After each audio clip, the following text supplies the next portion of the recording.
Okay, hi everybody. This speech aims to give an overview about AI-related projects and technologies uses at INA.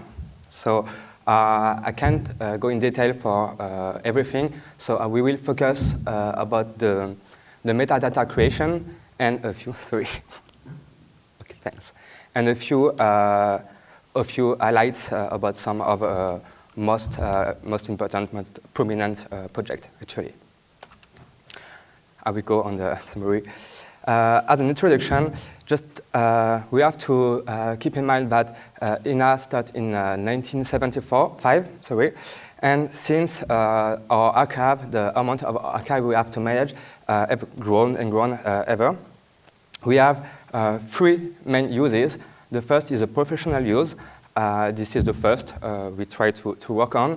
These are the marketable archives, so the one we can sell.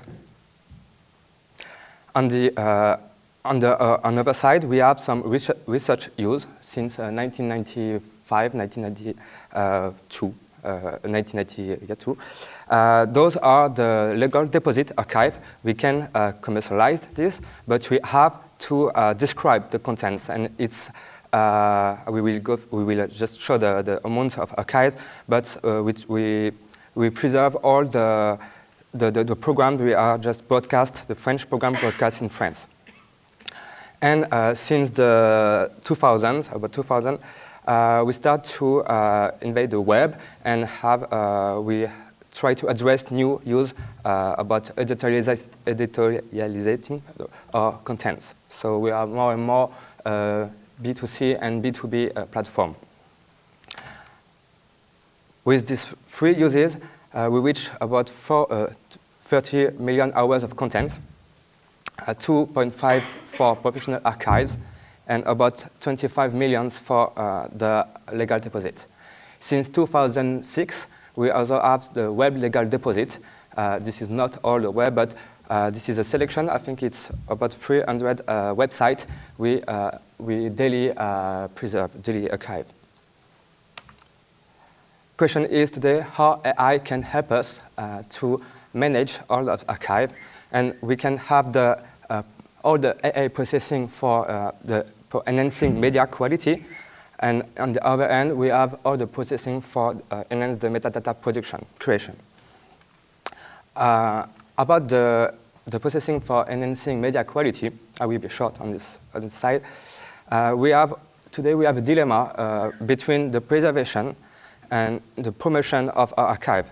The idea is a lot of our archive are still in a poor definition, like standard definition, SD, but more and more people need to use ultra high definition. So today we have to make choice, and we have to transform our archive, but it raises a lot of ethical questions. The main technologies we are experimenting on, most of the technologies are just an experiment way, are the super resolution, like upscaling the frame, the image, some frame rate modification experiments, and other things we had to drive at INA because it raises a lot of ethical questions, like the in-paintings of our archives. So about all those technologies and the use of those technologies, there's four main thoughts we can talk about so far. The first is that those technologies require some human control and supervision. Most of the time, to have good results, we have to combine and to cross the different tools and methods. But the problem we cross today is more of the technologies will be outdated, maybe tomorrow, maybe in a few years. So we have to think about what is very important and what can be stay for long term in our processes. And I already said, but all of those tools raise ethical questions and internal questions, but also for our customers. But more and more, we have some ask for making some HD formats, process, and things like that. I will now focus about all the processes for enhancing metadata production creation. We have to know that we have three main sources of description of metadata. The first is a document description, manual description of contents. We have also the cataloging. We make differences between both of these activities. The description is really describe the contents, and cataloging is more like saying for the legal deposit that some programs have been broadcasted at this date or this hour in this channel. For all the rest, we rely on data import, a lot of data imports. But yet, detailed description of content, it's really concerned a really small part of our archives. Talking about the legal deposit, we have 85 of our content that don't have keywords, summarize, and things like that, so very poor description. And about the professional collection, the one that are marketable, only a third, don't have a summary, paragraph, and content description. So it's very hard not to make it researchable. We, since maybe now 6 years, we trying to adopt a lot of technologies. All those technologies don't have we don't have so much use cases. We didn't process so much archives and contents with all those technologies. But most of the ones that I show here are ready to use. But we now the most important thing we have to ensure is to have the proper system to manage, to run, and to validate, to have a quality control of the data we produce with those tools. I will focus about Gen AI and semantic search engine at the end, because this is one of the approach we want to go toward in our. The main use we aim for with our tools is the discoverability of archives, how we can easily search and finding the documents we want to find. And analysis side, how can we make new knowledge, new worth value, of our archives. So it's a screenshot from a website data in .fr I will talk about later. About highlights. Okay, only 20 minutes left. First highlight is about transcription.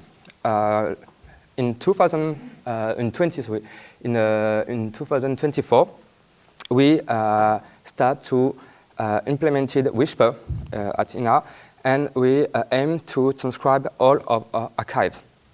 So we took 1 year to set the systems and just try to gather some GPUs, some computational power to run all the transcription processes. And at the end of 2024, we ended the transcription of the professional archives to about 2.5 million hours. And we studied at the beginning of 2025 the transcription of the legal deposit archives. We hope that till the end of the year, we will just complete it, the legal deposit transcriptions. But we maybe maybe we rush a little bit because there's a lot of weaknesses we noticed about Whisper. The most impacting one is that those kind of Whisper and ASR models are trained on data, and so they're not up to date to the new terms we can just cross in the media, in news. So about all what is not named entity but future named entity, it's it's the thing we cannot just have good results. So in last October, I presented a short speech about what we planned for the transcription, and by then we wanted to train to make some fine-tune of Whisper based on our archives to make it more responsive for detected new terms, new people. But it's too expensive, too costly, so we just give up with this idea. And now, because labeling data is very costly, and we don't want to have armies of labeling people that just spend all of the time of annotated data. So, too expensive.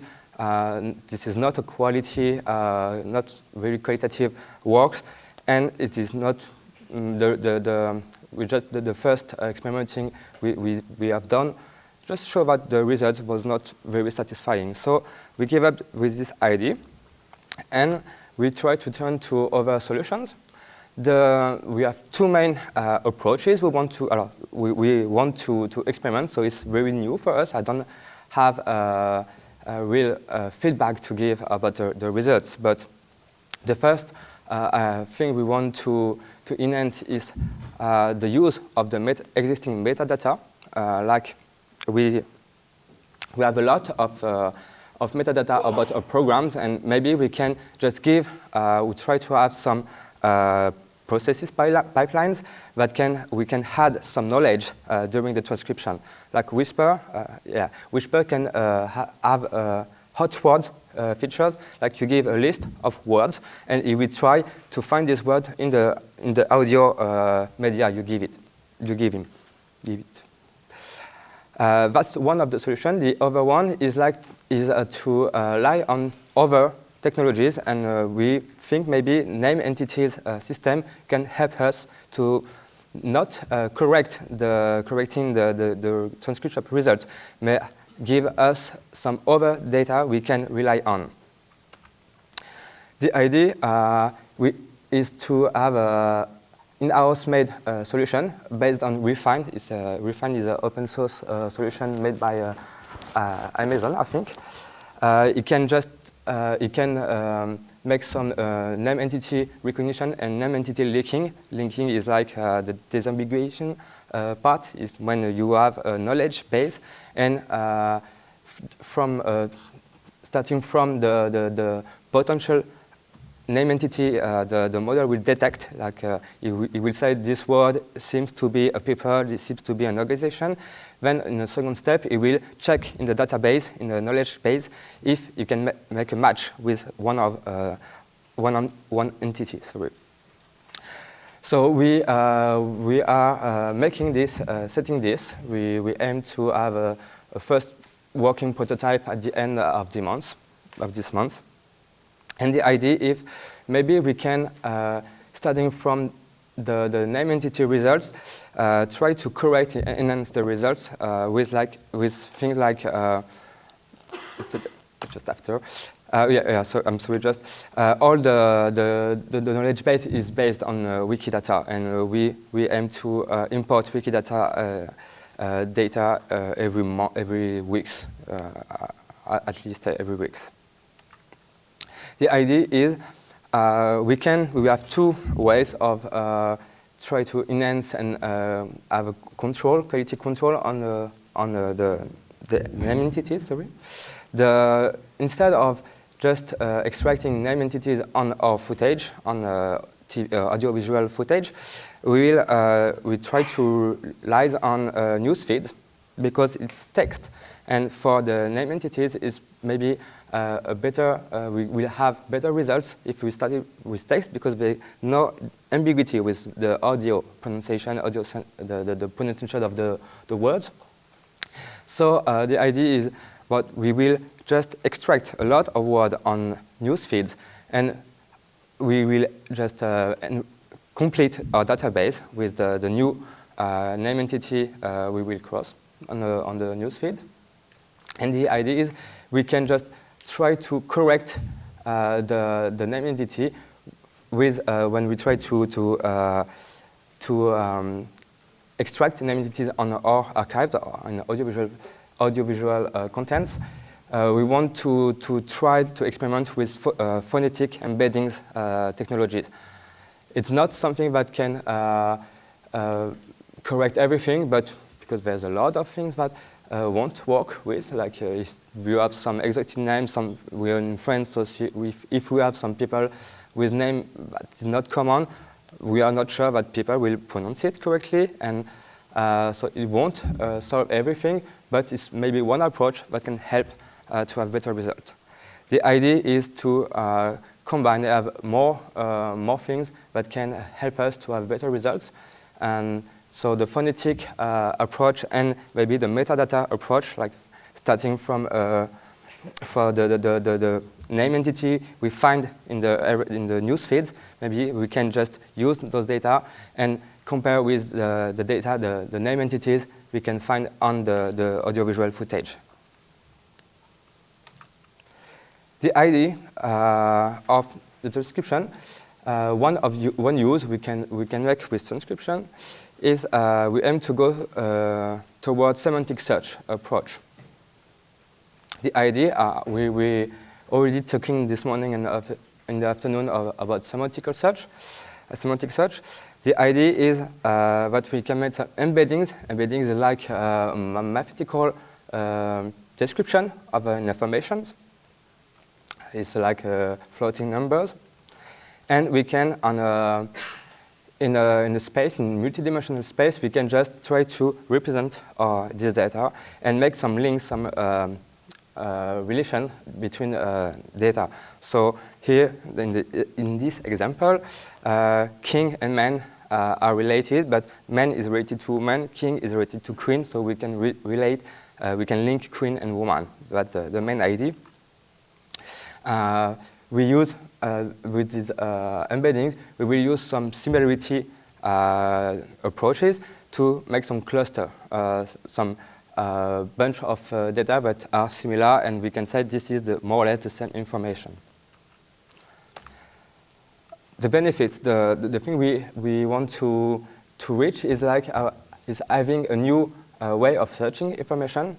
So far, with the transcription only, we can have keywords. It's something that is very useful, but now we aim to have semantical concept. Like if I'm talking about something that I don't have the good word or just a specific word, it will expand the search, giving some synonyms and things like that. The idea, an example, like if I want to make a search about climate and ecological matters, I will just here I type for climatic, but there's an error. This is not how we write climatic in French. So we won't have results. But with semantic search, the idea it can just correct or it can compensate this, and we will have results even if we make some mistakes in our search. On the other side, full text search will just we will have some results that include the word we wrote. But with semantic search, we can have different contents that are related to, maybe not exactly the same thing we are searching for, but it expands the results.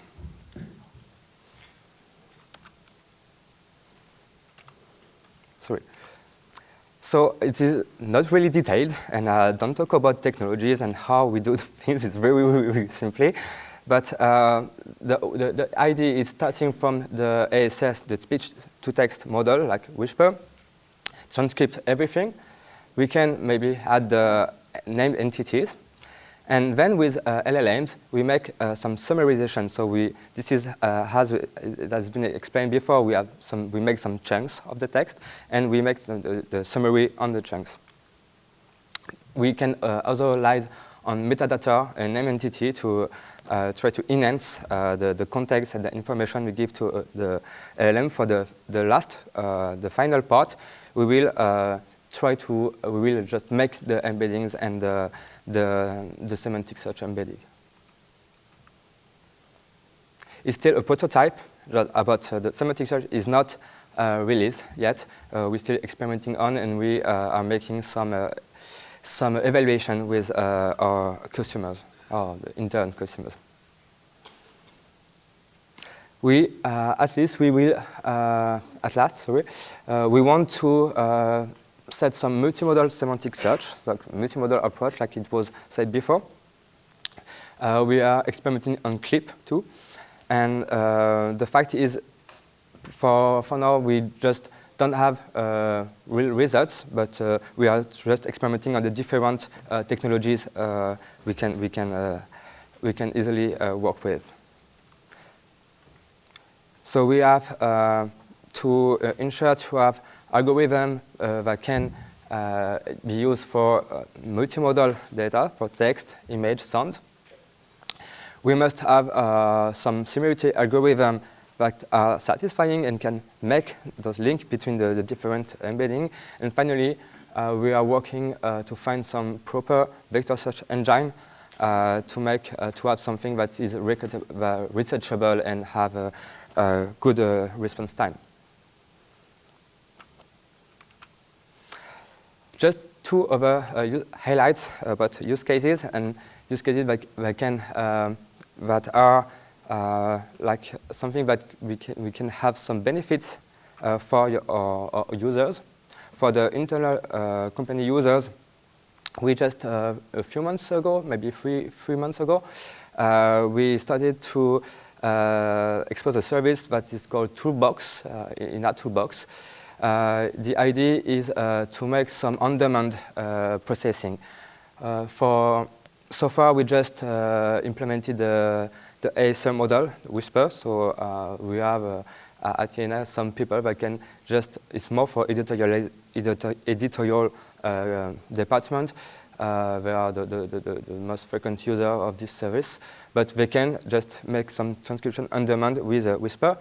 It's something that was very important to us, because so far we're just experimenting on the side on the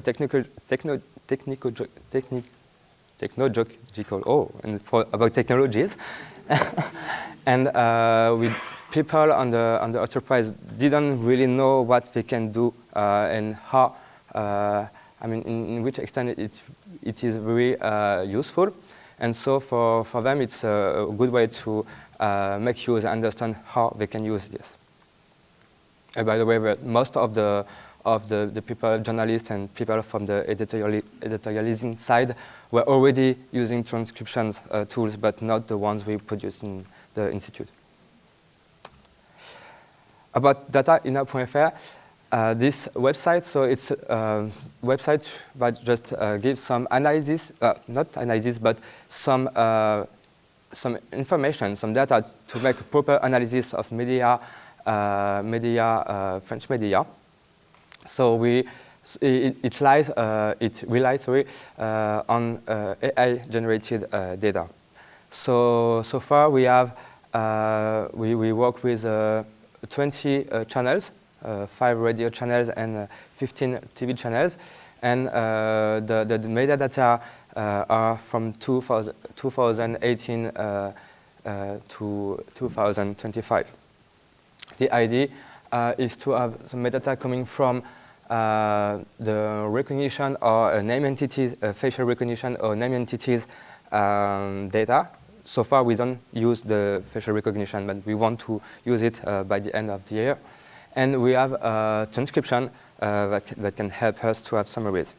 We have some other tools like something like it's sound classification that can just recognize the voices and the music, and we try to have some gender analytics to say how many men just talk and how many women talk in some parity analysis. But fact is, today we try to set a lot of things and we experiment a lot of things, but maybe we should have started with implementing some labeling and validating data systems. And so we are making this now after having processing a lot of data. The idea is if we want to be sure that the quality is good, we can just correct everything and check everything with humans. So we need to set some good interface and good metrics that can help us to understand what are we are generating. If we have some changes, something that doesn't go as we want, just to be able to show it really quickly. So we have two main websites. The first website is a website for labeling data. We call it ground control because that was the name of a restaurant we were talking about it, and it was like it fit the problem. And so the ground control is like a website in which we can just have several screens for EHM. So EHM is a French word, like it's interface, so user interface. The idea is we can easily make some interface for different use cases, like for transcriptions or for topic detection. But so far, about transcriptions, this interface is not very satisfying because we can just make some word error rate work, because we can just, we can validate or invalidate a block, some paragraph, but after we can just, if we want, we can just correct, but the result is we will have a word error rate, but we don't know what to do with word error rate. It doesn't help us to enhance the systems. So we are working on something that we can that can just give something like more consistent, more helpful to understand what is really happening, like hallucinations, missing words, and those things that we can just detect with this interface. The idea is to about monitoring AI, to have something that can give you a quick overview about what you have processing so far, what is missing or not, and a detailed view, but it is not, I do not have a screenshot for the detailed view, that can give you more information about the process. As a conclusion, just to sum up, so most of the feedback just lead us to say that we have to combine tools and methods to improve the results. It is true, it's also true for the metadata creation. We want to enhance semantic search systems and move toward multimodal searches. So we are not, it's not okay for so far, but this is one of our main priority for the maybe 2 3 next years. We want to enhance monitoring, quality control, and labeling systems. And that's all of this. The goal is to give internal company user access to those technologies, because for the 4 last years, they just hear about it but never use it. And finally, we want to handle the evolving legal and rights landscape of AI, because we have some technologies like the facial recognition we are working on, but we don't know if we can make some real use of it. So quite unknown side. Thank you.